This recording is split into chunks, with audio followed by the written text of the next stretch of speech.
Hello, hello, hello, hello, hello, hello, hello. How are we? How are we, everybody? Are we good? Are we? Are we feeling a bit calmer after the weekend? Oh my God! What a weekend of rugby! I am well. Do you know what? I genuinely yesterday I spent the day going, "What on earth happened this weekend? What a crazy weekend of rugby!" So, how this show works, a bit of an introduction. I'm Craig, and this is Will from Young Rugby. Hello, Will. Hi guys, hello And Craig. this is Christian. Hello. So, you can get involved in the chat here. We are rugby fans. We're not rugby pundits. We're just fans. We want to talk about the game. We want to hear what you guys think of the game as well. That's what's really important. Is it's for you as much as it is for us. It's not about us in a way. It's just about talking and getting you guys talking and just going over the action that happened this weekend. And my God, there was a lot of action to go through. Lots and lots to go through. Hey, great tweet. Twee? Don't know why I said that. Great tree swinger. How we doing? Freddie says, get in the French. Ollie says, je m'appelle Ollie, je suis français. I guess I was meant to say français. Freddie Clark says, the France. So you let me know you're here in the chat. Give me your 3-word reviews for the Six Nations this weekend. So just describe round 5 in 3 words. That's all I want to hear. 3 words. Go for it. Let's hear round 5 in 3 words. Okay, I've got a few that have been sent in first. You drop yours in here. I'll ask the boys for theirs, and then we'll move on with the show. So, first one that came in was from AlexTM29. He said, "Oh my God!" And actually, that was pretty much my one. And then I was like, "Oh, brilliant!" And I haven't actually done one yet, so I have to think of that before. In a minute, I'll come back to me. Joe Don77 said, "A bloody roller coaster." YouTube, if I hope blood is not in the swear words. Hopefully not.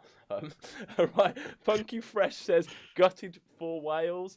JG Resty 89 says, "Vive la France." M Win Corporated says, "Heart in mouth." Daniel Stringer 003 said, "England need changes." Jack Banfield says, "We love rugby." Dylan Cole in Gill. And this one is this is completely true. Online abuse sucks. We'll go over that a little bit in a minute. We'll talk about that. But let's get going. Let's see what you guys are saying. Drop yours in here. Freddie's gone, Wales bottled it. Ollie's gone, don't concede penalties. Ben's gone, Navidi is class. Josh, how you doing, Josh? Very enjoyable Saturday. Absolutely was for you boys. Lidelwa, I think I'm getting that right. Lidelwa. There we go. Class from France. Right. You lot. That's your views. Keep getting them in. I'll read them in a sec. Boys, let's start. I'll tell you what, let's come to Will then. What's your 3-word review of round 5? My 3-word review is poor old Paolo. Poor old Paolo. Yes. Yes, it was a bit of an unfortunate one that we haven't seen him in at all. We'll talk about him shortly because there was some news today that came out about him. I don't know if you saw this, but we'll go about that in a second. Christian, 3 words. I'm going to reuse and recycle with oh so French. Oh, so French. Right, I'm trying to think of mine now. So I wasn't just randomly pausing. I was actually trying to use my brain for a second. Sometimes I just need a moment of zen. Right, I'm going to go with Italy are poor. There you go. That it says it does what it says on the tin. That one, I feel like that is pretty much a given the way this tournament's gone. We're going to go over some stats. We're going to go over some bits and bobs, and we'll go over each game. Plus, we're also picking our team of the tournament. I was thinking, do we do it all as one? And then I was like, I think we're going to argue too much with that. Let's go as each picked our team of the tournament. Obviously, there's still a game to be played, but we've kind of based it on the games that we've seen so far. But it could all change this Friday. So, yeah, keep going. Let me see what you guys are saying in the chat. Great from Italy, Freddie says. Jenny, how you doing, Jenny? Good to see you again. Needed long sleep. Lindelwa, pronounced like so. Hello. Right, okay. Let's have a look at the results first of all, shall we, from this weekend. Oh my days, what a weekend of rugby. So, Scotland beat Italy 52-10. 24-10 at half-time, Scotland ran away with it. Ireland beat England 32-18. I'm going to be honest, that scoreline certainly flatters England. And then France, whoa, what a game. 32 points to 30. Oh, what a game of rugby. We're going to be talking about that fully in a bit.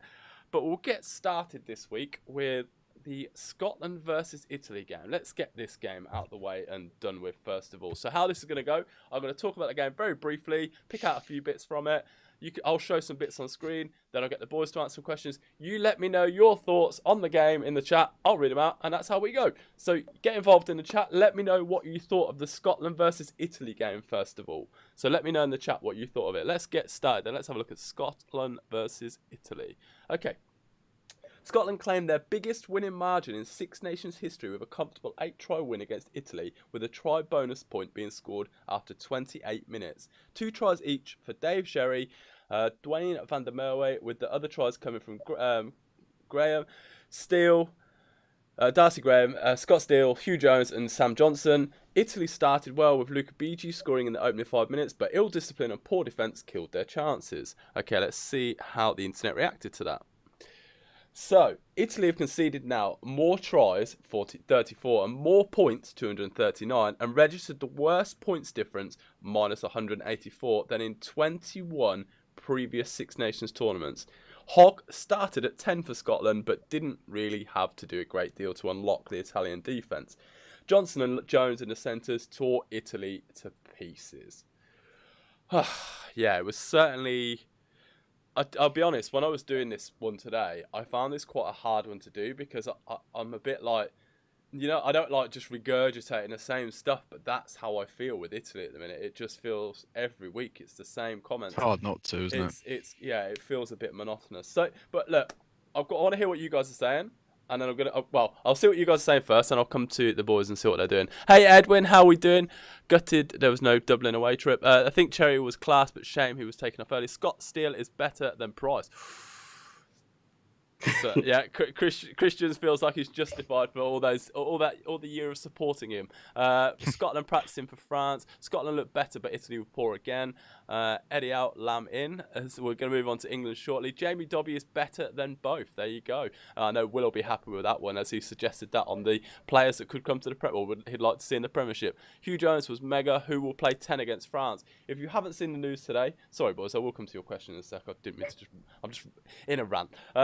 Sean Maitland has not been selected for Scotland's final Six Nations game against France on Friday. Adam Hastings is back, though, after a 3-match suspension. Finn Russell, I believe, is back as well after his concussion. He missed this game by 2 hours.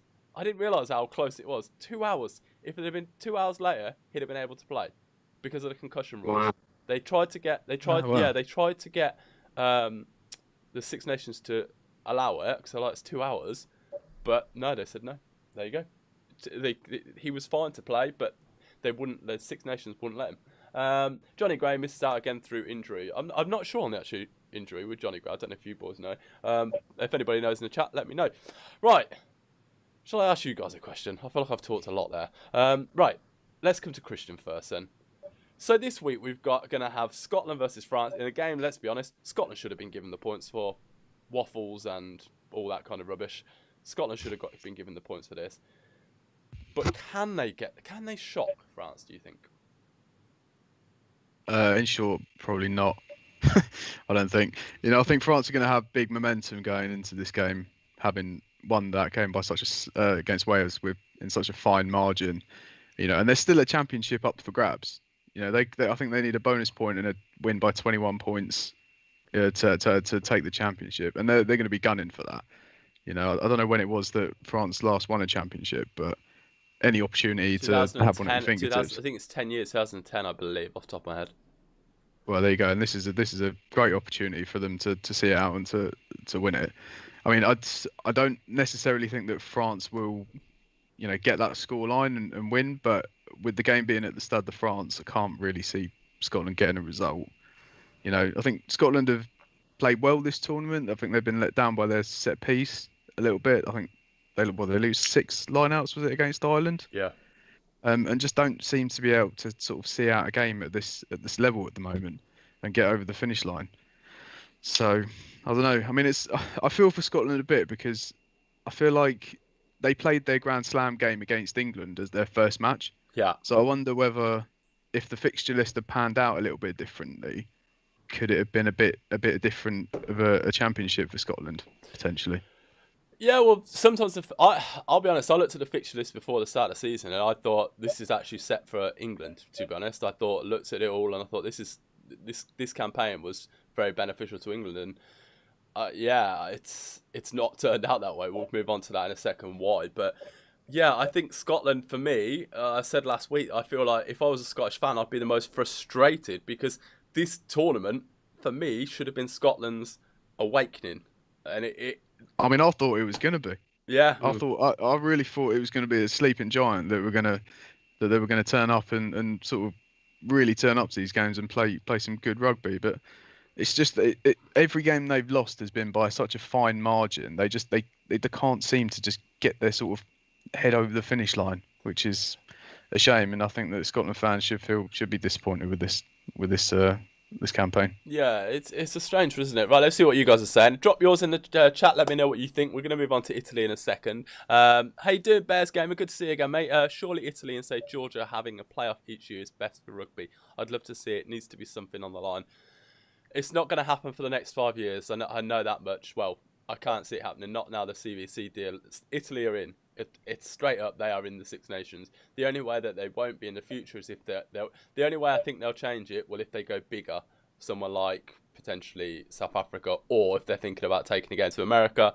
But it's a really finely poised thing. I don't think that's going to change. We might see them tested more in the Autumn Nations Cup. I think that's a format that they're going to try and grow, and we might see different teams come in that way. But the Six Nations is still the jewel in the crown, and they don't want to mess around with that. I know that much.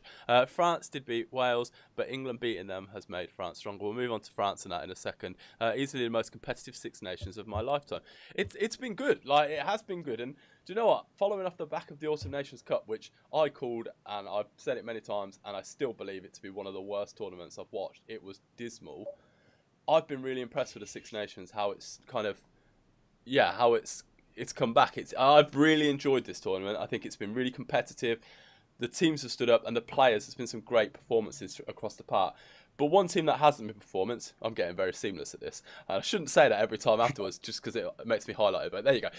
Italy, Italy though have not been good. They have not been good. They've shown promises, like they've shown little glimpses. But how long does Franco Smith have? Is it just keep going, or do we saw it with Conor O'Shea there? Like there was a lot of promise coming with Conor O'Shea, but they were like, no, not good enough anymore. Franco Smith, not going anymore. At what point do Italy? What do Italy do next, Will?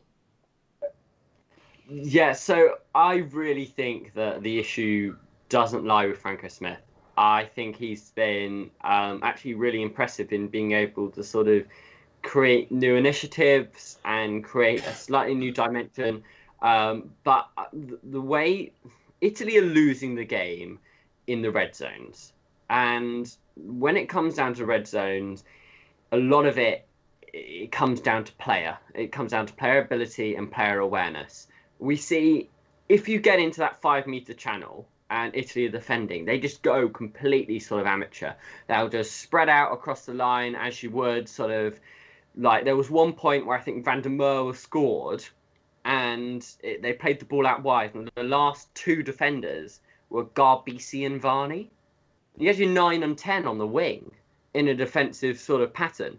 You just like it's just not something that we see in international rugby anymore.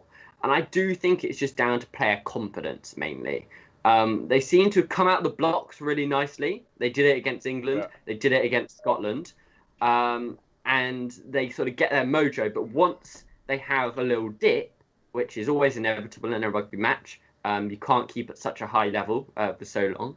And once they have that little dip, whether it's sort of like a Garbisi kicking straight to touch from the drop kick or something like that, they just seem to completely crumble. I think it's just down to confidence. We've got to remember that the majority of this team playing for Benetton and Zebra, who do not have a good sort of win record. They don't win. They win slightly more than they used to now in the Pro 14 and whatever. I'm not too clued up on how games are working at the moment in the Pro 14, so maybe someone can help me there in the chat. But it's just their confidence. It's all about confidence. And I think if they were able to sort of set up the summer so that they could go and play Georgia, they could go and play USA, they could go and play Spain and all these sort of countries and sort of show that they are meant to be there, get that confidence back up, get Garbisi running the game and putting him on the front foot. And then I think we could have a game on our hands. They just need that confidence back because it's not helping anyone their losing streak at the moment at all. It's disappointing to see. Yeah, it's a strange one. Sorry, before you... I just got the... I was just saying, Zebra are currently 4 from 16. Sorry, 4 from 16, yeah, and Treviso and North from 14. There you go. In their conferences. Let's see what everybody's saying. Really missing Pelledri, Ollie says. Benetton haven't won a single game this Pro 14. Benetton have lost every game in the Pro 14, Ben says. Benetton won no games. Italy have moments instead of performances. Their players are capable of great things, but it'll be 1 or 2 to 15. It needs to be at least 8. Italy have been defending with Varney and Garbisi next to each other all tournament. It's really weird. Agree with Will. The red zone defence is very poor, the great tree swinger says. That's not. Get rid of Zebra and Benetton. Yeah, I know Ben's philosophy. I know Ben has spoke about basically it'd be good to get more players in the kind of Prem and stuff. And yeah, then maybe that is the way to say it. They're playing competitive games week in, week out. Maybe that is the solution. That I'm surprised Garbisi isn't more hot a property, actually. Maybe we might see that come out now post, but I'd build a team around him. Truthfully, he's a good enough player. If you there's teams like Bath. Like I know I've said about Gloucester and stuff, but there's definitely a team like Bath he would be a good fit for as well. And there's clubs that are needing it. Do you know what? Someone like it's a difficult one, but I always think Leicester that would be a good player to build around for Leicester in the future. That could be good, but they won't obviously afford there. But I'm just saying, there are clubs in the Prem that could do with him. It's just whether they could afford him. I'd imagine his stock's gone up a bit after this Six Nations. But for him, I think it'd be great for him to move to Prem or maybe go to France. Yeah, we'll see. I guess with that one. Yeah. Let's see what you guys are saying, and then we'll move on to the Ireland-England game. Unfortunately. Hi Archie, how you doing, mate? Eddie, we'll talk about Eddie in a second. We're not moved on to England yet. I think Garbisi should go to Gloucester. It's a challenging one because they've got Hastings going there, so I think that could be the big slip. It would be great to have him and Varney playing together, but with Hastings there, I'm not sure. But yeah, I agree that would be a good fit with him and him there. Worcester definitely. Well, Worcester have just signed. Who am I thinking? They've got Billy Searle. Who else have they? Because they've just got they've got Hines and they've got Chudley. Hines, Chudley, Van der Moor. Yeah, so maybe there's a spot for a 10 because Duncan Weir's obviously off. So yeah, I think or someone like who could I don't know if we'll get Was actually. No, I'm just thinking free thinking here. Don't bring Sips in, bring Garbisi in. Garbisi to Bath. I think Bath would be a real good fit for him with the players. It'll be around the international players. Yeah, I think he'd be a good fit there, and with Spencer inside of him as well. Bath, Ford won't go. I didn't know Hastings was moving. Yeah, Hastings is on his way. Right. Yeah. That's how the show works. So we talk about the games, you get your thoughts in, I'll read them out, and that's how we go through. So if you're new to Fab Rugby, make sure you hit like on this video. It's really important to hit like because other rugby fans come and join us like you do, and they get involved. More conversation makes it more enjoyable. Also, hit subscribe because, yeah, it'd be great if you watch a lot of other videos and get involved, so you don't miss us when we are live and when we're not live and when we're doing other bits. Anyway, I'm quite hyped today. I don't know why. I don't know if it's just post-rugby or lots of sugar. I'm not sure, but we'll move on anyway to the next game. Right, Ireland versus England then. Okay, so let me get over here. So Ireland versus England. Well, what can we say about this? Well, we can say it was 32-18 to Ireland. A dominant Irish performance left England fans frustrated but not surprised. That's my saying, not anybody else's, in a dismal performance. Ireland's first win over England in the last 5 attempts has showed Irish fans that Farrell is the right man for them heading forwards. Certainly the best performance from Ireland we've seen in a long while. England's ill-discipline and lacklustre attack showed again, and it's a worrying trend of inconsistency that keeps occurring. Right, let's switch to this. Right, Johnny Sexton scored 22 points and had a solid all-round game with Robbie Henshaw and Taj Byrne being stars. Bundy Aki saw red for a shoulder-to-the-head shot on Billy Vunipola, which gave England hope. Even with the red card, though, let's be honest, there was no real threat. Yes, they did score Youngs and May, but England continue on their journey of blunted attacking options. It was a strange old game. It really was a strange old game. Let me know your thoughts on the Ireland versus England game here. Let me know your thoughts. I'm going to ask the boys their thoughts. So I'm going to come to Will first. Ireland.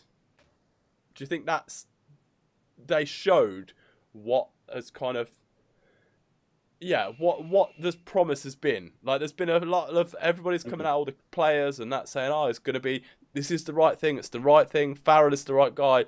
But it's been frustrating for fans. Do you think now that they've got their plan down? Look, I mean, we have had a lot of conversations about Ireland and how if they fix this little thing, then they'd be really good. I think they really addressed that this week. A lot of things, like I remember at the end of last week, we were like, it's great, but they need to involve their back three more. How do they fix that? They bring their one of their back three off first receiver, off a line out or a scrum. Things like that just are fixing week by week is so promising. And to look at a coaching setup and then being able to proactively sort of look at what's going on. I mean, you wouldn't get this with Eddie Jones, would you? This is what they're getting with Andy Farrell, is this adaptability in the middle of a tournament. I think the team that went out wasn't their strongest team. We know that. No Ringrose. Looking towards the pack, no James Ryan, if I remember correctly. And they're missing Will Connors and Caelan Doris, who I'd say are pushing for starts as well. But they did have their dream 9 and 10 back, Murray and Sexton, who I think at the moment seem to just, when they're playing well, Ireland are playing well. The only concern is, so that average squad age for that 15 for that game was 28. There has not been an older squad, an older 15 to play a Six Nations game this year. So it's great that they're getting successes now, but does that translate to 2023? Does that translate even to next year? I mean, we've got to see those foundations in place before we can finally say, yeah, Ireland sort of getting places. Thank you, Ollie, for the support. Yes, you've just seen Mr. Pigeon arrive in the background as well. Daly at 13 was going to be great. Missed Max. We'll move on to that in a second. So, right, let's see what everybody else is saying. Agree Underhill was a massive miss. We'll talk about England in a sec. We'll see what anybody's saying about Ireland. We're going to move on to Eddie Jones very, very shortly. I just want to finish off with Ireland first before we move on. Now that Cat and Farrell have eased the media pressure, I think they'll look to experiment. I think so. I think they've proved that they're solid. And, yeah, I think it's... I think that was a very, very good Irish performance. As much as we'll talk about England in a second, that was a very good Irish performance. And I think that's the big takeaway from that game, was Ireland seemed to find a identity. They were built on good work rate, solid around the breakdown, good line out. They've got some great players in that Irish team. They really have got some good players. Like, for me, Henshaw has been one of the gems of this tournament. He's absolutely had a stormer, and there's been some really impressive performances across the park from a lot of the Irish players. But, and this is where I'm going to disagree with pretty much the whole of social media, because all the social media seems to go against this. And I had quite a few conversations with people last week. Johnny Sexton has played outstanding this tournament. And I mean that truthfully. He has been outstanding. If you watch the games, he's controlled the games brilliantly. His tactical side, his kicking has been brilliant. He's been brilliant this tournament.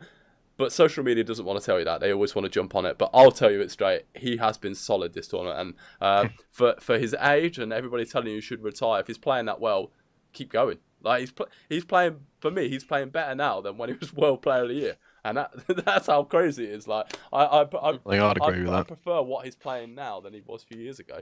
CJ Stander, we haven't talked about that either. It was his last game for Ireland. Yeah, it's a big loss for Ireland, that is. Do you know what I think, Will? 30 years old and retiring? Yeah.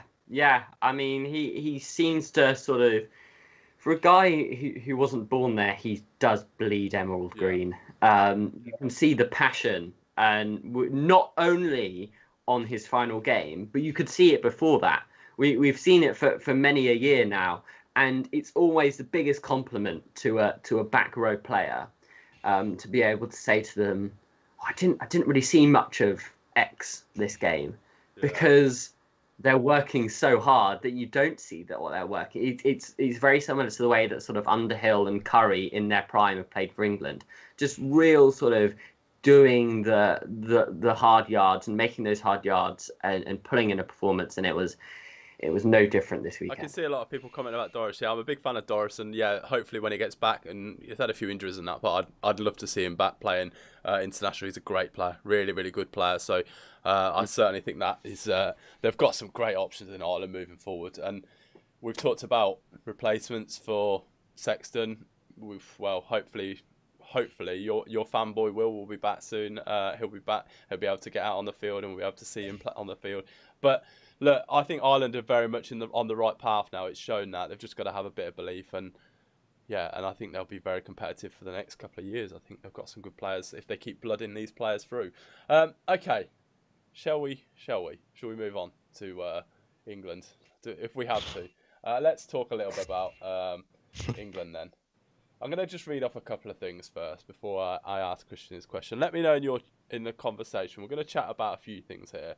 First one's going to be about Eddie Jones and what do you think should happen. First thing I'm going to ask you in the chat, should Eddie Jones or should the RFU stick or twist with Eddie? Okay, so should they stick with Eddie, or what should be said right now to Eddie? If they're having an internal review of this Six Nations tournament, England's worst tournament for years. I think it was 35 years, I think I saw. Or something ridiculous. It's something ridiculous anyway. Don't quote me exactly on that, but these are some facts I've got for you. 67 penalties conceded in 5 games for England. England have conceded more points in this Six Nations than any of the previous 21 editions of the competition. Yeah, it's not been a good tournament for England. There's certainly 2 big areas, I would say, big conceding penalties and conceding points. So defensively, you've got to look at it. I think also the attack being pretty blunt has been a big issue as well. So Christian, I'm going to come to you, and I'm going to come to the chat, and I'm going to see what you guys are saying. First question then, will we see Jones move on? My personal opinion, I think yes. I think you described the game as a strange old game, but for me, I think it's a strange old time to be an England fan at the moment. You know, I've never felt such a disconnect with this English side than I do now. Like watching the game on Ireland, I had no expectations of the team. It's really hard to sort of be passionate about a game when there's so many problems that you can see that aren't being addressed. You know, like one of the biggest frustration for me is the lack of new blood in the side, like, especially when you're getting the likes of Dogwu, who turns out was fit for the Ireland game, and Ollie Lawrence bypassing him in the 23. I mean, like, what's the point in calling him up to the squad if he's not going to get his chance? When is he going to get his chance? You know, it'll be in a blue shirt. It'll be in a blue shirt. That'll be when you'll see next to see it. I wouldn't be surprised. But you know, there's like in the England team at the moment, there seems to be a lack of ability to adapt to a game in front of them, and I don't know whether that comes down to the players not being able to adapt, or whether it's not being able to see what's in front of them and execute a game plan that can counter what's being played in front of them, or whether that is the game plan from Eddie Jones. And we all know how stubborn he is because we're seeing it with selection. Whether that's what's holding England back at the moment, and I think it's a big statement, but honestly, I think Eddie Jones' stubbornness at the moment is ruining English rugby for me a little bit, because you want to see these new and exciting players coming through the Premiership, getting their opportunity at the international level. And I've said it before about Wales, like Wayne Pivac is picking players that are in good form, and now they're bearing the fruits of it. Yeah, they might not have won the Grand Slam, but they've won 4 out of their 5 games. Had a great tournament, and it's because they're giving the opportunities to younger players who can come through the ranks and perform on the international stage. There's a list of 10 plus players that you could name at the moment who would jump into any other international side that have been shunned by Eddie Jones. And it's just, I'm sick of it. Like, I want to be excited to see England play rugby, and at the moment, especially during this tournament, I've struggled with that because I want to see players that deserve to be being played and not see us kick the ball every 10 seconds. So yeah, I'm on a very similar path actually, but I'm actually on the opposite in a sense of I would stick with Eddie. I know you want to twist. I would stick with Eddie, and I can see in the comments quite a lot of people saying stick. But there is one key thing for me which is really annoying me at the moment, and it is that disconnect with people and England rugby, and it feels like there's a feeling of, well, you're undroppable, and when you see a team sheet, it doesn't get you excited, but also it's infuriating. And this is, I really want to make this very, very clear. Like, this is not a personal thing at this particular player. It's not at all. But for example, George Martin, who I'm going to be honest, I didn't know a great deal about before he was called into the England team. I was completely like, I had to text Will and say, Will, who's this lad? I didn't know. I had to look into it a lot more. And I just thought, what on earth is going on here? And this weekend really summed it up for me. We've got a whole Autumn Nations Cup where we were crying to see new players, didn't see those new players. We've come to a Six Nations. And then when it came to this week, we had Farrell go off, Ford go off. Ford could have come back on, but they sent Dan Robson on instead. It was a tactical decision, that was.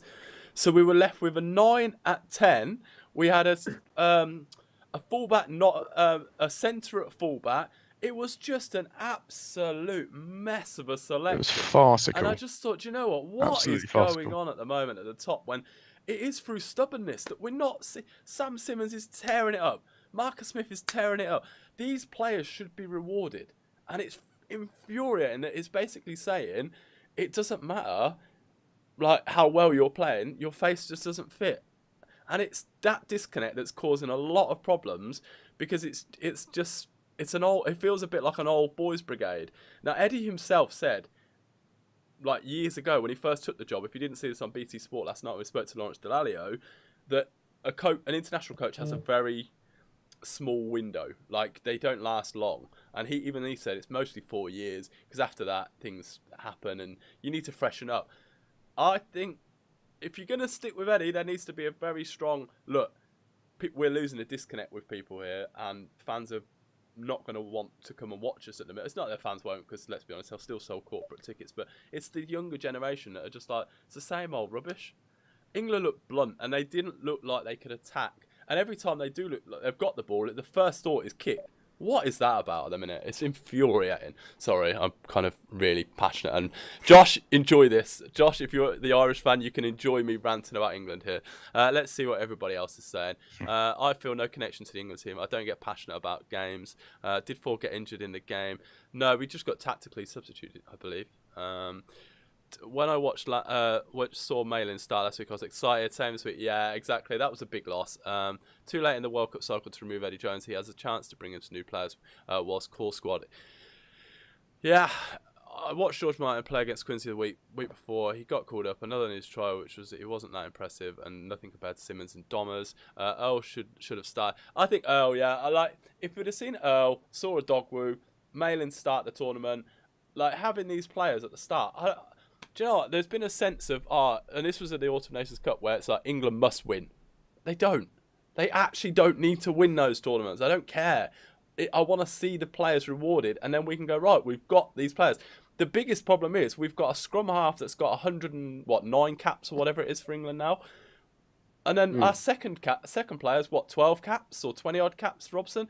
And then it gets, our experience down the ranks is just, we need to start playing these players. Sometime we've got to. We should have started playing them a year ago. You know, we've got 2 years now till the World Cup, and how many Test matches are in a year? Probably 8. 20 odd. Oh, well, okay. depending, because we'll have Autumn Nations Cup, and if we have summer ones. So yeah, okay. 3, 4, 7. You know, that's 13. not a lot of time to build experience, is it? For going into a World Cup. I just think we've got to start seeing these players. We've got to get some experience into these lads, because being loyal to certain players, Like we've seen it. They need to be under pressure. Let's be honest. When Daly started this tournament, he was poor. Malin stepped in, and I think Daly's been better the past 2 weeks. Like he wasn't great this week, but he was certainly better than we've seen early on in the tournament. So the pressure needs to be on these players. You can't have players coming out in the press and saying, I've not been very good. You just can't have that. You can't and get no sort of. It's just, I mean, a lot of people I'm seeing in the chat now, a lot of people sort of going at Daly. Look, I mean, at the end of the day, it's a 13 playing at fullback, and I think I still think that's the issue. I think that Elliot Daly played his prime at fullback, 13, sorry, with Wasps. Eddie Jones sort of construed him into this fullback sort of position when Mike Brown sort of pulled away. They needed someone to fill that gap, and then just stuck with him. And I think that perfectly sort of shows just how Eddie is playing at the moment, in that he'll push someone into a position which wouldn't pay them at their best and just stick with it. And I just don't know. I mean, we've got to stay, because realistically, who's coming in? Richard Cockrell? Like, really? We're two years out of a World Cup, and right in the middle of a World Cup cycle, he seems like the only viable option for me. Realistic option. Don't say like Rob Baxter or anything, because we all know that's not happening. We've got to stick with Eddie, but if we stick with Eddie, we've got to have things changing around him, as you guys have said. So I can see a few people coming in. It won't be Baxter. I can't see it. He's already said he doesn't want the job, doesn't he? Won't be Lamb either. I think it's too early in his Bristol time. I think Lamb might go Wales after Pivac. Personally, I think that'd, depending on how long Pivac sticks about, I think post World Cup that would fit perfectly, because I think Lamb ultimately would want to end up with that New Zealand job, and I think he might follow the Hansen route a little bit. That's just a thought. I think that would be better. I don't think he's bothered by the England job at all. I don't think it means much. Scott Robinson would be a great shout. I think that'd be really good if he's looking for experience. It's just but why you wouldn't change that Scott now. Robinson, why would you wouldn't change that now, though. No. Not with him. I think Eddie's the guy to stick with. He's got to stick with Eddie, but I really hope this is the awakening a little bit of Eddie. I really hope that we see him kind of go, okay, I've got it. I've got to change here. Otherwise, yeah, people are really. I'm not going to stick this out. I'm not going to make it to the World Cup. Yeah, lots and lots of people coming in with comments here. As I can see, it's very Borthwick. I think it's too early into his Leicester days. I'd be very, very surprised. I don't see that happening. Cockrell going to Clermont, Freddie says. Baxter will definitely stay at Exeter, yeah. I'd say Johnny May at 15. He has a good jump on him. I'd play a 15 at 15. For years, we've played. Why do we do this at England? We pick players and put them in the wrong positions. Pick them at their strongest places. I don't understand it. Borthwick for me is the closest. Knows the England squad very well. I think that's what you want to go against. If all honesty, I want some to come in and shake it all up a little bit. It seems very clicky. Yeah. It's just a view. That's all this is. It's an opinion. But look, we all want to see England succeed, and that's truthfully why we are passionate, and that's why we're here talking about it. We want it. Well, not everybody in the fans England fan, but as an England fan, I want to see England playing good, enjoyable rugby. And do you know what I was thinking about it? We haven't seen really anything in attack this whole tournament. Even when we played France, I watched it. It was still built on a solid defence, which is great. But England weren't the exciting team in that game. It was France doing all the exciting play. And I don't know if it's just because I'm spoiled because I've been watching Bristol so much and watching these teams, but I'm just not excited watching England at the minute. And I feel like attacking is, look up, if I can kick first, I will always kick. It's just a bit aimless. There was a lot, and yeah. Yeah. I think if we had a 9 who had a bit more flair and a bit more pace around the ruck, our attack might look a bit better. Well, when Youngs played against France last week, he was superb. Like, he was one of the main reasons we played so well. But it's 1 in 3, 1 in 4 games we get from Youngs where he's outrageously good. It's a bit inconsistent with it, and I get the frustration with it. Let me see what everybody's saying, and then we'll move on. He can help. Lee Blackett. Sorry, I missed you a bit, Batman. Sorry, mate, I missed the earlier bit. Stewart or Malins or David at 15. Stewart would be a great shout. absolutely, he really is a good player there, you know, at Leicester. Watson is better at 15. Watson's been a bit of light for me at this tournament. Him and Tom Curry. I'm going to go over our Six Nations squads in a minute, our team of the tournament, but certainly them two there. We've got to move on a sec, because this show could be hours long. Eddie, we're focusing on defence, not changing the attack this year. It's not good enough. Don't buy it. It's a load of rubbish. When we get the ball, we just panic, and that's not good enough. That shouldn't be. These are rugby players. They can play this rugby. We've seen them play it for clubs. They get paid to do this. Somewhere, there's an issue within that team. I don't know if it's overtraining. I've thought this a lot. That they look a bit slogged when they're out there.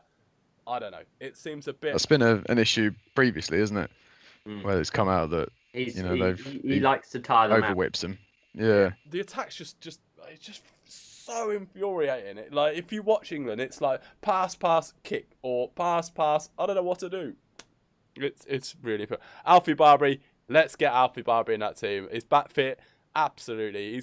The next England squad should always include Alfie Barbary. Every England team, whether he's injured or not, should include Alfie Barbary. He's an absolute legend. If only Andre Esterhazen was English. Certainly tearing up in the Prem at the moment. I think a 10 who is more creative. Do you know what? That hits the nail on the head. That we need to build our team around either Ford properly or Smith.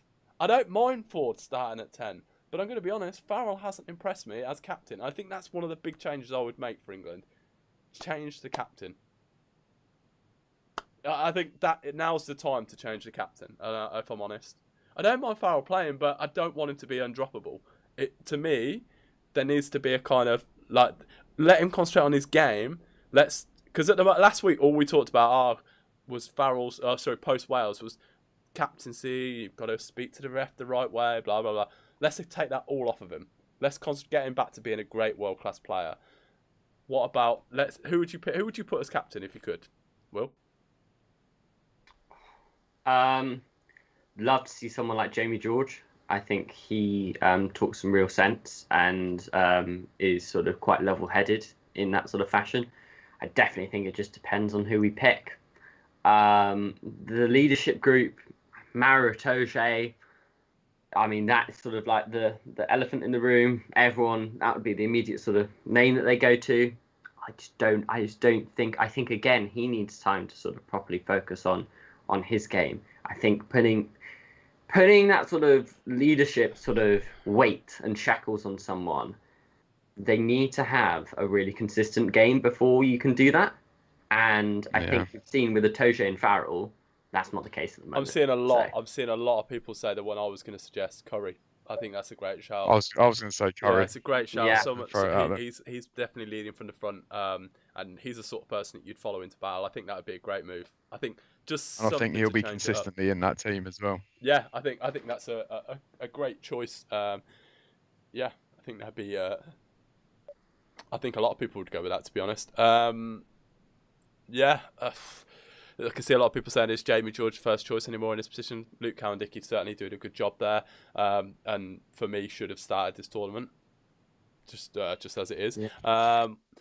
Look, we just want the best for England. That's all we want. And we want to see a bit more excitement about a team. We want to see the players that deserve the credits. Sam Simmons, Marcus Smith, people like that. I've seen obviously people talk about Mike Brown coming back in and Danny Kerr, but if we're basing it on reward of how well a person's playing, that should be how they should be picked for England, surely. Form, rather than... But there you go. Look, we've got to move on. I just want to be excited to watch England play. Yeah. That's what's been lost for me in the last sort of... since the World Cup, really, I think.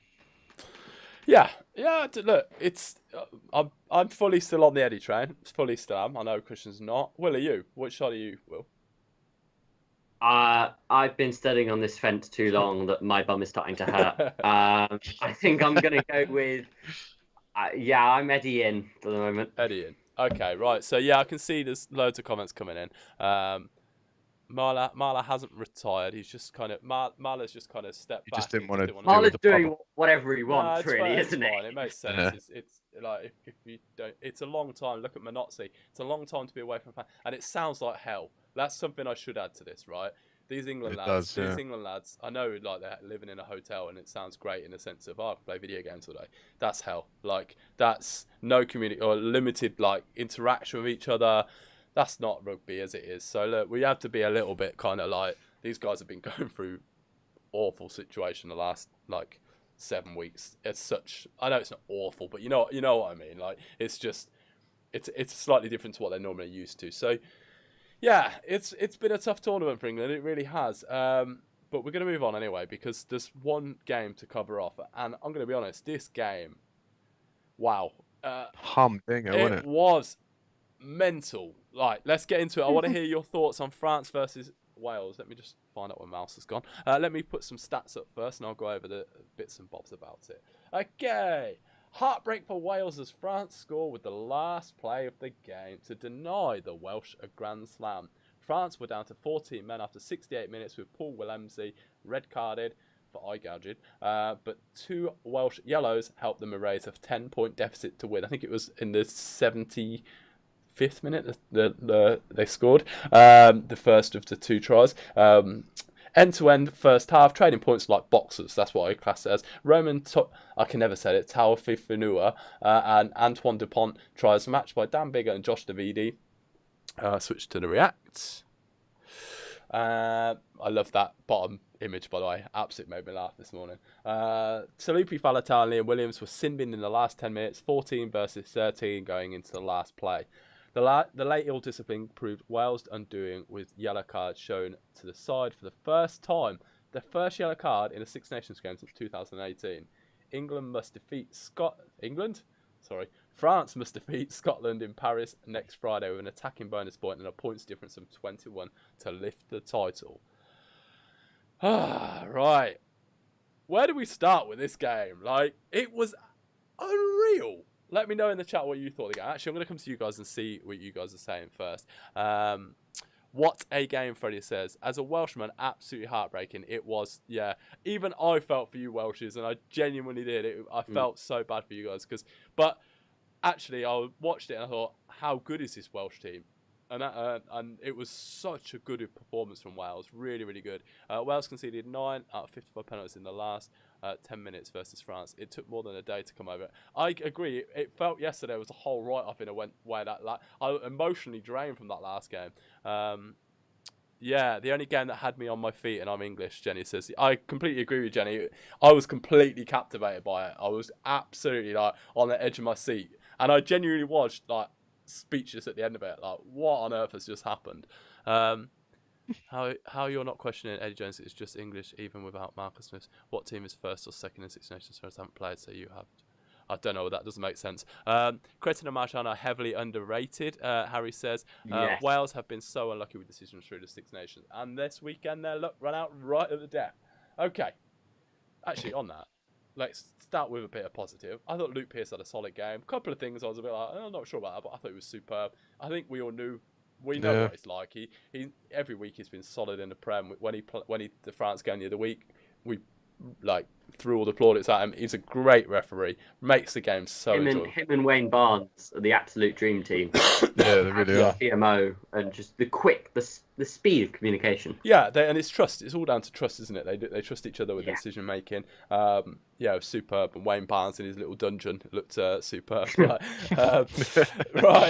Okay, let's talk first. Let's talk about France and Christian. What has impressed you most about France this Six Nations?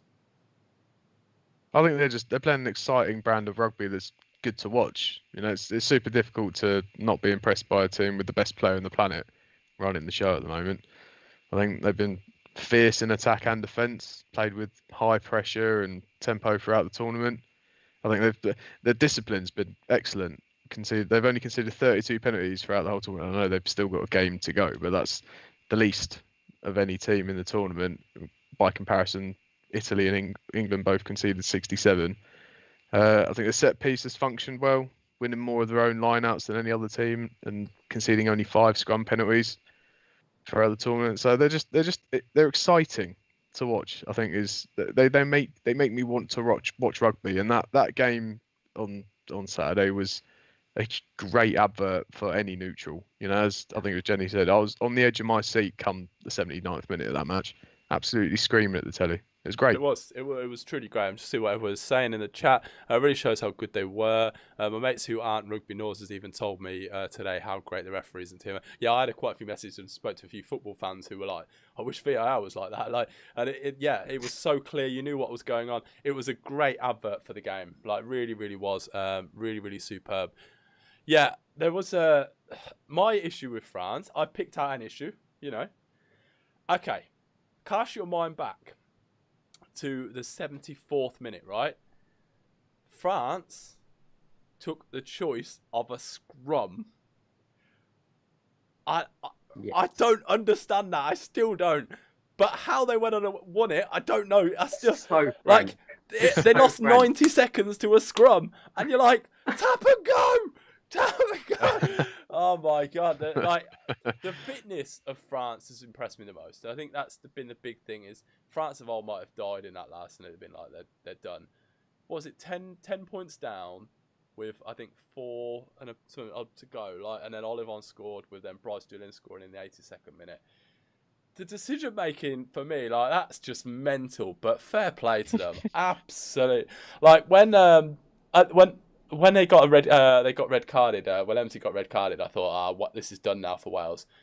I wish I'd have put a bet on that then. Jesus. I'll say, how many teams would you back to win at that point in the game, 10 points down? But even it was not many. Would even you? Brian Moore was like, just relax. You've won it now. Like be favourites. You're the favourites now. It's fine. Like. You knew France were good. They just find a way, don't they? Like it's always unpredictable with the French. Right, France team makes me like to watch rugby. Yeah, I agree with you completely. Vincent should be starting for me. France decision making is awful.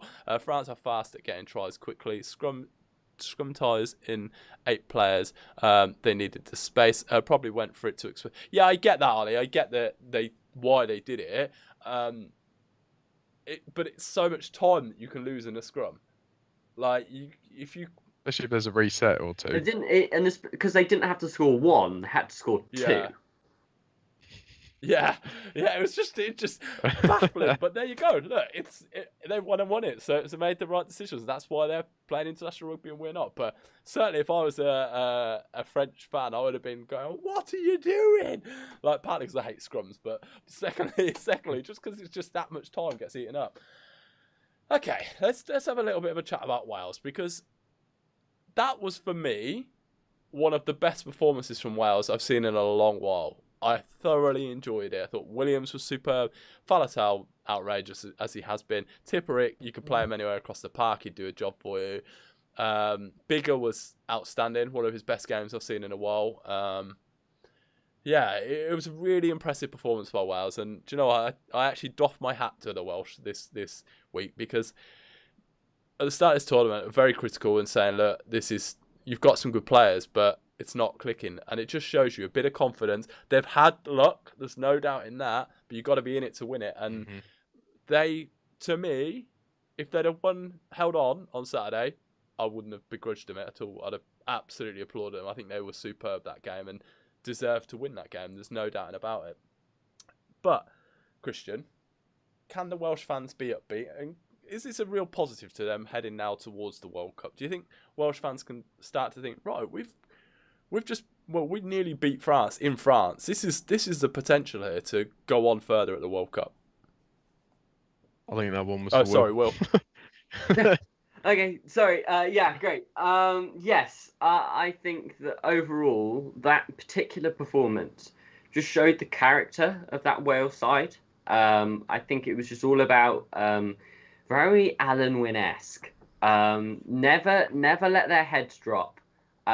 Always, very resilient in the way that they played, even when things weren't going their way. I mean, for example, they weren't able to unleash the likes of Louis Rees-Zammit as much as they would have wanted to. But that didn't stop them. They found other ways around it. And that, for me, is the most promising part, is the way that they were able to go, right, well, this isn't working for us. Let's move to a different strategy. Let's truck it up the middle. Let our tight 5 do the work, and then exploit the space out wide later on. I think looking forward, if they can get in Harry Randall, first of all, what a kick to the balls that would be for Eddie Jones in England. But just, I think he would really tie this team together quite nicely. I think if they can get good sort of ball speed, they got it with Gareth Davies in his prime. I'd say about 2015 to 2017, Gareth Davies was on red hot form. We've seen in this Six Nations, he's had a few sort of "what are you doing" sort of moments, especially when they sort of kick the ball away with sort of 2 minutes to go or whatnot. But get Harry Randall, link him up with Bigger and Sheedy, and I think you've got a real team on your hands. And if they can just stay patient, I think they're really good at being the underdog. Are they the underdog anymore, though? That's the issue. Can they hold their ground when they're coming in as favourites and have that a bit more pressure applied to them in a bigger game? I don't know. So, interesting comment here. I'm going to read some of you guys, what you're saying. Great String Singer says, the only concern for me for Wales is that younger players didn't get as much game time as the Autumn Nations Championship. Little from Kerr, Brown, D, Botham, Wainwright, nothing from Seb Davis, Lewis, Lloyd. Yeah, I think there is an element, though, where it's breeding a good culture as well. So, like, you've got the likes of Sheedy involved in that count. We've seen how he's flourished. Louis Samet flourished. These players now have played internationals, and they're pushing to win a Grand Slam. That's only going to make them better. Like, their confidence is going up and up and up. And, yeah, I think it's a great environment to then come in and bring these, like Lloyd and that, when they play more and they get more. It's PVAC seems to be building a great culture there within Wales that now is successful. And it's sort of trickling down. I mean, we're getting this sort of a ripple effect in the whole sort of Welsh rugby community. Ospreys beat Leinster. I mean, that happened over this weekend, just before the France game, which I think is what ruined the whole sort of Welsh luck. That was all sort of tipped on Ospreys rather than the national team. But the confidence is there, and they're building a team. Sure, Leinster didn't have their internationals, but nor did Wales. I mean, still, it seems to be a bit more of a revitalised sort of spirit in the whole Welsh Rugby Union. Yeah, yeah, it seems to be interesting. So I see Emma said Lloyd should have been in the squad. I believe, as actually Thomas Ellis says about Johan Lloyd, says PVAC has given Johan Lloyd stuff to work with during the Six Nations. And if you didn't catch it, I can't remember which game it was, but Pat Lam talked about how he had a very open conversation with PVAC about developing players and giving them game time and giving them workarounds. I don't get the sense that's how England are doing it at the moment. There seems to be a bit of a disconnect with that. It's great to see PVAC being rewarded for almost being out there and selecting his players, and I think it's only a matter of time before we see them more and more and more. But he's building a culture around it, and I think they've got some great players coming through. There's plenty more players that are gonna come through under PVAC who I think are really going to excel because they're getting given the chance. You get rewarded for like good form. It's paying off, and look where they are this tournament. Can I just point out, Tompkins was 5th for turnovers in the tournament and he played twice. Wales are in a good place, strongest strength, depth they have ever had as experienced. Good captain, could be a dark horse for the next World Cup. Alan Wynne-Jones defies logic and everything else. He's been superb this tournament, really, really superb. And yeah, I think no doubt he's been an absolute giant for Wales this tournament. Absolute giant. Shall we have a look at the table anyway? Let's move on. Let's have a look at how the table looks. So we've got one game to go. So the table now is Wales on played 5, obviously 20 points. Ireland 5, 15 points. France for 15 points. Scotland for 11 points. England 5, 10 points, and Italy, well, again, same old of Italy, on no points. Okay, so there is one game to play on Friday. France versus Scotland. France need to win, first of all. They then need to get a bonus point, and then they also need to score by 21 points clear of Scotland. Okay, simple yes or no in the chat, or simple Will Scotland or France win, and what will the score be? So let's get your score predictions for France versus Scotland, please. In the chat, predictions. Let's go. France versus Scotland. Okay, while you're doing that, I'm going to ask the boys. Christian, France versus Scotland. What's the score going to be? I think France are going to win. I don't think they're going to do quite enough to win the championship. I think they'll win, I'm going to say, by 17 points. So let's go 1936. So 17 points. I think that's a win. By 17 points for France. I don't think they're going to quite squeeze over. Okay, Ollie's gone France 45-12. Thomas has gone France by 12. If the team that played Wales turns up, France win tournament. Scotland, France 29-29. That'd be an absolute cracker, wouldn't it? France 40-15, Scotland. Harry 35-12. France 31-19. So just short. France by 10. 39-25. The last opportunity to win a trophy before the last Six Nations was about 2011. They will be desperate. Wonder if France will run out of steam after the last. They've been in two great games, haven't they? Like England and this weekend versus Wales. And you do wonder. But then, I think the only danger France have got. I'm going to come to you in a sec, Will, for yours. The only danger for me, for France not to get it, is if they become a bit like straight away. Just try, trying to score like that. If they build the points, they're in with a shot. So take their chances. Like, they take shots at goal. They have to be a little bit like, we've just got to win first and then just keep going from there. Do you think they'll do it though, Will? I'm going to give my prediction after you, but what do you think, Will? Pretty much every prediction I've made this Six Nations and not worked out. So go against Will. Whatever Will says, go against Will. I'm going for a Scotland win.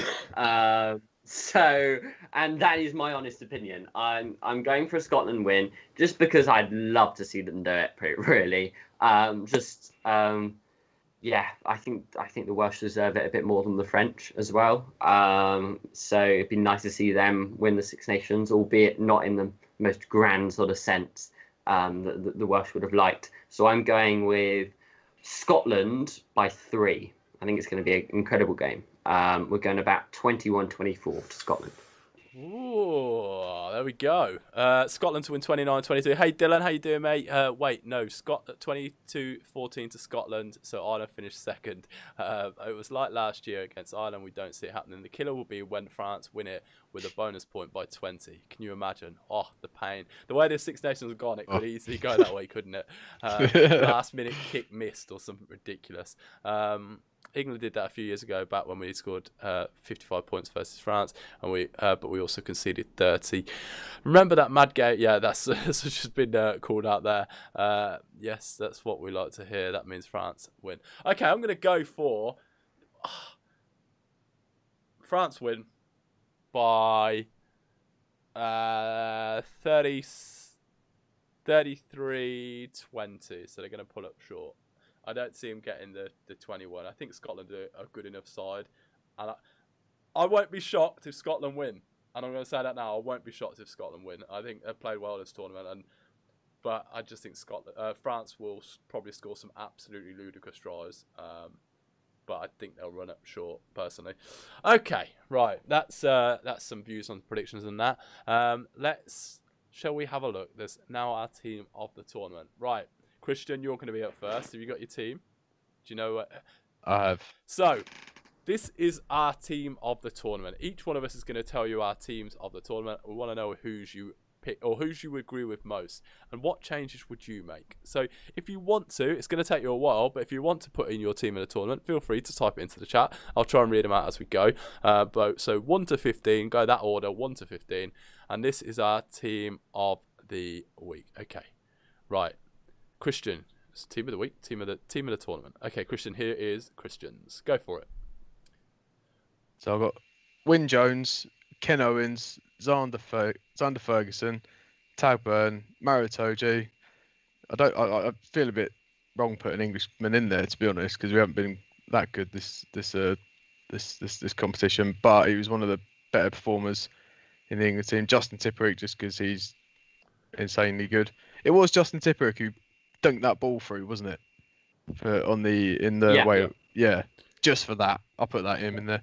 Tom Curry, Gregory Aldrit, Anton Dupont, best player on the planet at the moment. I don't think you can argue. Matteo Jalibert, Damien Penaud, Robbie Henshaw, George North, Louis Rees-Zammit, and Hugo Keenan. And there we go then. That is Christian's team of the tournament. I'm going to come and answer your questions in a sec. Actually, we'll do that now before we move on to Will's. Let me see what everybody's saying. So hard to predict with so many cards this tournament. Came prepared for a team tournament. That's what I like to hear. I like people who are prepared. Of the players from the England 2019 World Cup squad, how many would you keep for the 2023 squad? Well, we played 13 in a 15 the other week, didn't we? So... yeah, I think there's definitely got to be some freshening up. I'd just like to see some players blooded into that team a little bit more and get some more experience into the lads. But look, we argued it before the World Cup that we hadn't seen enough at fly half, and it didn't really matter. We got to World Cup finals, so in Eddie we trust still, I guess. We still have to, but yeah, I'd like to think there is going to be changes more for the excitement. Okay, so Archie says Hogg for Heenan, and then I completely agree. Okay, Ben's gone with Wyn Jones, Marchand, Furlong, Byrne, Alan Wyn-Jones, Justin Tipperick, Curry, Olivon, Dupont, Jalibert, Louis Rees-Zammit, Henshaw, North, Earls, and Hogg. Okay. The Great Tree Swinger's gone. Wyn-Jones, Marchand, Furlong, Byrne, Willemse, Tom Curry, Hamish Watson, Gregory Aldry, Antoine Dupont, Mathieu Jalibert, Louis Rees-Zammit is moving so fast. Henshaw, North, Watson, Doolan. Josh has gone Bale, Owens, Furlong, Henderson, Alan Wyn-Jones, Curry, Tipperick, Aldrit, Dupont, Sexton, Penaud. Actually, do you know what? I've not put Sexton there, but I feel like he should actually get shot. Right, I'm going to come to yours in a sec. Let me finish off. This is Will's then. Ready, Will? Yes. Okay. So I've gone for Cyril Bailly. Hold on. Wait. Go. Mine? Yeah. Okay. I've gone for Cyril Bailly, Ken Owens, and Carl Sinclair. I mean, that tight head spot really was sort of out for grabs. Maro Toge, Alan Wyn-Jones. And I've gone for CJ Stander, Hamish Watson, Taulupe Faletau, Antoine Dupont, Matteo Jalibert. I debated on putting the other Frenchman, Pascal Galzer, in at 10. I've gone against that. Anthony Watson, Robbie Henshaw, the one I think I'll get a bit of stick for, Ignacio Brex, Louis Rees-Zammit, and Bryce Doolan.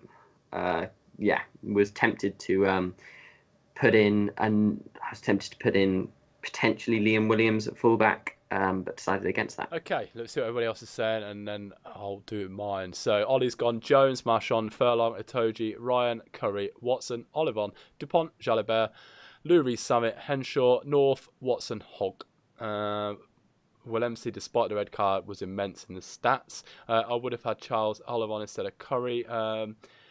Freddie's gone Jones, Marchand, Furlong, Byrne, Wyn-Jones, Alan Wyn-Jones, Tipperick, Watson, Curry, Dupont, Jalibert, Louis Rees-Zammit, Henshaw, North, Watson, Hogg. It seems to be a trend with these teams. There is a very similar sort of team.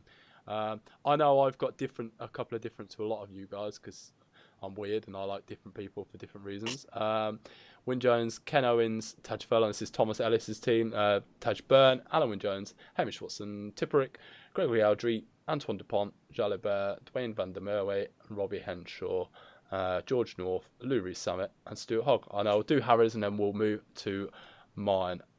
Brex over North and Ringrose. Jenny's coming in with. I'll let Will answer that in a second. Wyn-Jones, Marchand, Howard, that is Alan Wyn-Jones, Itoje, Cretin, Curry, Faletau, Dupont, Gabisi, Louis Rees-Zammit, Henshaw, Hugh Jones, Watson, and Keenan.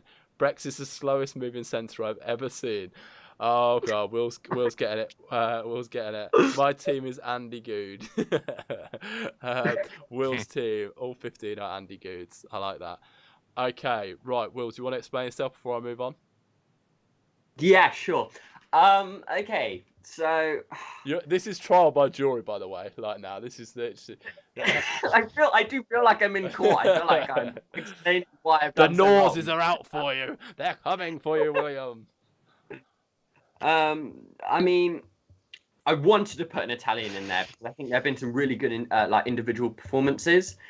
Garbisi, Montione, if That he would have just been that learned would how have to been my defend, one. If I had to pick an Italian, I'd have probably gone in. if he learned to defend a bit more, I think he's been really, really solid. Sure, he might not be able to move around the park as well as others, but I think his work has gone really sort of. Not many people are talking about how good he is, which is why I wanted to put him in. I didn't. Not necessarily do I think he's the best 13 that has played the Six Nations, but I wanted to get his name in there so people could go and sort of think about it a little bit. I feel as if it sounds like I'm sort of backtracking on my prep. No, you made it. I've got it. I've Got it on. This is YouTube official now, so you are literally there to be like chastise. Chastise. I think that's the right word. Probably not the right word. I've just thrown a big word out there and hope that was the right word. There you go. Yes, that is now official YouTube anyway. So there you go, Will. That's going to come back and haunt you for the rest of your life now. I'm sure of it. Okay, Varney was actually great for me, but can't replace DePont. I think that's a fair point. I think Varney's shown he was solid this tournament. Okay, let's do mine then. Let's do mine. Tell you what, before I do my team of the week, make sure you hit like on this video. Hit like on this video. Go on, hit like, please. Please, cheers. Other people then find us, and we do lots of things. If you haven't subscribed, hit subscribe as well. It's really good. We do lots of fun things on here. Right, let's see before I do it, when are you going to do a Lions team? When they've announced the Lions tour. It's as simple as that. I don't get involved in the Lions until it's official. People were asking me at the beginning of lockdown, what's your Lions team? I was like, I'm not telling you my Lions team because I don't want to talk about the Lions when we still had a season and a half of the Premiership to play. There were 6 nations to complete and another 6 nations. Alternate. Now I can start to think about it. Once the tour, I did hear the decision was made on Friday. There you go. So I don't know what the decision is, but I think if you read between the lines of the sponsors that have been announced, might give you a bit of an indication on what's happening. Okay, right. Shall I show you my team of the tournament? Here we go then. This is what you've all been waiting for all evening. The key moment. Here we go. The team of the tournament. I've gone Cyril Bay at number 1. Wyn Jones was very unlucky there. Ken Owens, I thought he was superb at number 2. Taj Furlong. And this is where I went different. I went Ian Henderson. Thought he was superb over the ball. Yeah, really, really good. And I think not many people have put him in their team of the tournament. And I think he's been superb. Justin Tipperick, Tom Curry, Talupi Falatau. Oh my days, what a player he's been this tournament. And actually, when he's gone back to Bath, he's been possibly one of my favourite players of this year, actually. I think it's been outstanding. Antoine Dupont, well, look, let's be honest. Mathieu Jalibert, but I could easily have put Johnny Sexton in there because I think he's been superb for Ireland. Anthony Watson, Robbie Henshaw, George North. And Pivac needs to take full plaudits for this because George North going into 13 was a bold call and absolutely he's played superb there. Hasn't looked exposed at all. So really, really solid job. Lou Rees-Summit and Hogg. Hamish Watson, I have to say, was the toughest one to leave out. And that's completely honest. I was the same. I just couldn't because I knew Christian definitely had left him out. I was just like, no, he can't. If we had left Hamish Watson out of all 3 teams, we would have been crucified by the Scots. It would have been like Macbeth 2.0. Macbeth on a rugby stream. There you go. That's what you need in a life. Hamish Watson for me. He has been superb. I just think the only reason Curry gets it over him for me is because every time I've watched England play, Curry has been the one person that has just been there, just absolutely destroying it. I think, yeah, he deserves to be in it. Like for me, it wouldn't matter who I put in there out of Watson or Curry in effect. They've both been outstanding this tournament, and I think, yeah, fair play to Hamish Watson's been superb. So it's nothing against him, but it's just a personal thing. There you go. It's been a tournament of ups, downs, and I think this weekend was the best end. We've obviously still got one game to go, and maybe it isn't the end as such. Maybe we've still got an even better end, but it's going to take some going to beat this weekend. I really do think it. And I thoroughly enjoyed it. And I've enjoyed actually every bit of each team. I found little bits, maybe not Italy so much. I found it quite difficult, if I'm honest, at times to watch them. But I've enjoyed watching different teams playing different ways. I've thoroughly enjoyed it. And enjoyed the tactical side of the game a lot more this tournament.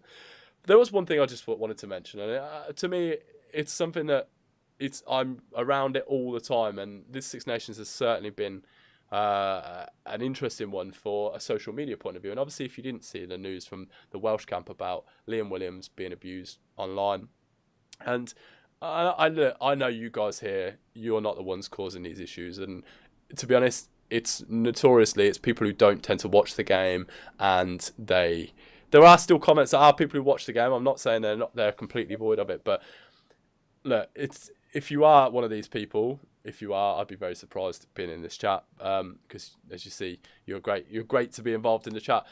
But let's not ruin what is brilliant access to players and brilliant access to behind the scenes stuff and things through stupidity. It is just a game. And that's the truth of it. It is just a game. Yes, we care about our teams, and I would never want to take that away from you. I want you to give me stick for being an England fan, and the boys will take... I want that. I love that. My rivalry, I wanted to tell this story. My rivalry with me and Wales goes back years. It's not something that's just happened overnight. My rivalry with Wales goes back to when I was a kid, and it's when Scott Gibbs scored a try at Wembley. That shows my age now. Scored a try at Wembley to deny England a Grand Slam. Now, when I was a kid growing up, I was devastated by that. My next door neighbour was Welsh and hung a flag up outside of his window. I live in England, and he hung a Welsh flag out, knowing full well I was a rugby fan and I was an English fan. And I've grew up with that kind of mentality of it's a friendly rivalry. And I think this is where it needs to stop with social media, is you need to be held responsible for your actions. So look, if you are one of those people, just think a little bit. Like, what you say online has effect and has feelings. What we say online has effect and feelings. Like, we've said stuff about players today, and we have to think about what our actions, but it's not to be confused with being passionate and being a fan about the game and wanting to see change. It's nothing personal. So look, when you do think about these things, it's not personal, it's just about a game, and it is just a game. So just remember that. There you go. So bit of a deep end into a normal show, but look, we just want to enjoy the game like you guys do. So if you are one of those people, just yeah, keep it fun, keep it friendly, and look, keep the access to the players. That's really important. The more we see their personalities. Okay, any other questions? Now is your time to get in. We have ran over, but then I kind of expected to as the last one. I don't know what I'm going to do for next week, whether there's going to be a show on Friday or what to cover off. I feel like I might do a live show. It's been a while since I've done one, so yeah, we'll see. Any other questions, guys, before we move on? Yeah. We can wrap it all up. Let me see what anyone's saying in the chat. Better late than never, Etienne. Oh, hey, Etienne, how you doing, mate? Good to see you, mate. Ferguson in good shape too. How are the Lions supposed to pick between Curry, Watson, Tipper, and Underhill still in the... What a selection dilemma Gatland has. And Simmons. Don't forget Sam Simmons. Put him in that argument as well. Genge seems to be the sort of scapegoat at the minute. A lot of people right now. Yeah, it's strange, isn't it? For those who are abusing the players, they had to leave their family to give us massive entertainment. And that's the thing. These lads have absolutely sacrificed a lot to play over the last couple of weeks, and we shouldn't be going at them like that. But yeah, what should England do if they keep Eddie? We've actually covered that already, Harry. So when you watch back, you can watch back the stream in a bit. Referee of the tournament goes there, innit? Goes there, yeah. Obviously. No, do you know what? Actually, I'm going to go against... Like, Luke Pearce obviously has been superb. Do you know what? I'm going to surprise everybody here. I actually always enjoy the games that Andrew Brace referees. It's slightly a bit mad. Slightly a bit like things let go. But he's done some great games over the last year. I think back to Bristol game where he did it. Was it Bordeaux, I think it was? Where it was like the final. Then he did the England-France game. Like... previously England-France game, this game, and I don't mind him as when he doesn't take too much control of the game. But Luke Pearce, if you're looking for technical, absolutely on the money. Any difference in that, guys? No, I think Luke. Yeah, I agree. Player of the tournament then. Player of the tournament. That's a tough one. Go for it, Will. Hard to look past Dupont, really.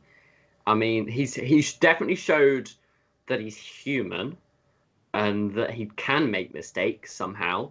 But that Italy game, cast your mind back to that Italy game. Just what a performance. It was like incredible stuff. And he's pulled a few tricks out here and there. and overall controls the game really nicely. So I'm going to go with Dupont, but there's a lot of names that could say otherwise. I'm going to go different from Dupont. Yeah. Christian, who you go for? Hmm. If you want to go Dupont, go Dupont. I was going to say Tipuric. I think that's a very good shout. I think that's a very, very good shout. I'm going to go Taj Burn. I think he's been outstanding. Everything he's done this tournament, I've watched, and I'm just like, I'm in awe. And I think he's up there as my first name on the Lions team sheet at the moment. This tournament, he's absolutely blowing me away. This tournament. Yeah, I think, yeah, certainly.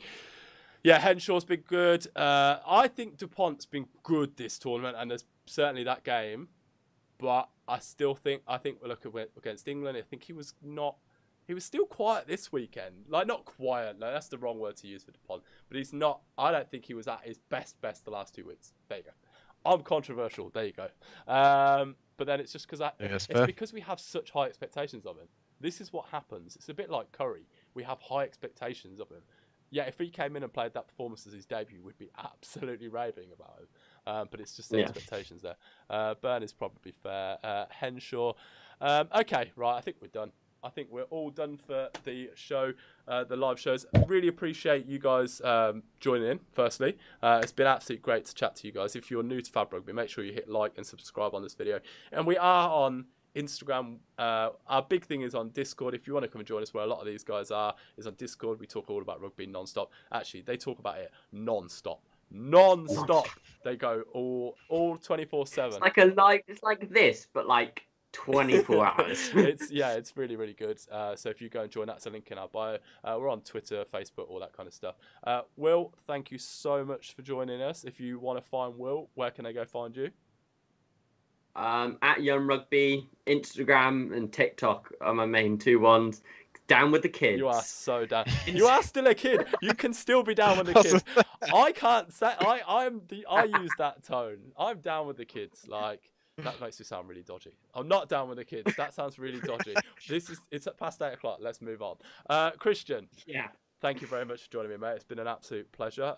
You can find Christian on Instagram at Fab Christian, or yes, if you want to join Christian. If you guys have got any ideas on what you want us to be doing in the future, we will be doing the Lions stuff. Obviously, when we know a bit more about that, we're going to do some videos. If you haven't watched the ones that we've done recently, we're going to do more of those kind of videos. Will's done a great one on young rugby players who we'd like to see in the Premiership. We've done one about strange grounds. We also did one about players that Eddie doesn't pick. So yeah, there's lots of content. We're going to be doing more of those kind of videos over the next couple of weeks. We're going to go back to basics a little bit with some of the videos, which you'll see over the next couple of weeks. So if you're a bit like, I know this already, just we're trying to get new fans involved in the game. Listen, thank you everybody. It's been an absolute pleasure. Don't bully us, I'm not. And guys, we'll see you soon. So take care everybody. Bye. Bye.